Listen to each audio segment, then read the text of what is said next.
Well, there's good and bad news tonight for the Utahns diagnosed with the coronavirus out of state. The bad first here, Mark Jorgensen, who flew home on that charter flight to an Air Force base in California. We've been following his story for weeks now.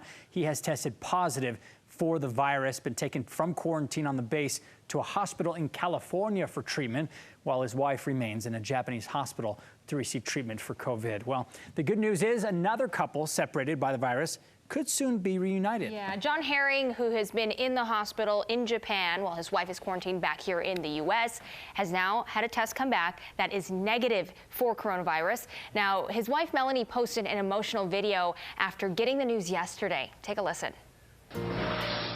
Okay, first of all, I want to tell everyone I appreciate all your powerful prayers and your energy and your thoughts. So much love that has been given to John and I. I just got off the phone with him, and I could hear the doctor in his room, and all of his tests came back negative.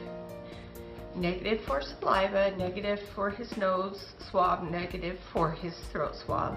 And so they're going to do one more test tonight, and tomorrow they will get results back, and if it's negative, he just has to pass a few requirements with the CDC and he can go home. And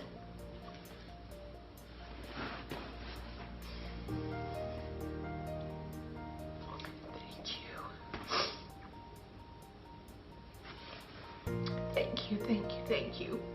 We had just got off the phone with Chris Stewart, and I know John was not very, he was kind of down, I know that. So anyway, this is fantastic news. Prayer works, and these good positive vibes work, and love for one another works. And sorry, I'm so emotional. I don't get a lot of sleep, so he's, one more test and he's gonna be on his way home. So thank you for everybody. Thank you for your love. This is just incredible news. So prayers work. Yeah, such an emotional video there from Melanie Herring. We'll continue to follow her story, and also the Jorgensens. And just a note here, there aren't any cases of coronavirus in Utah, but with growing concern, Intermountain Healthcare is out today with their best advice for staying healthy as we move into spring. These may seem pretty obvious, but it's things we need to remember. Be sure to avoid contact with anyone who is sick. Also, wash your hands with soap and water multiple times a day, and try not to touch your eyes, your nose, your mouth with unwashed hands.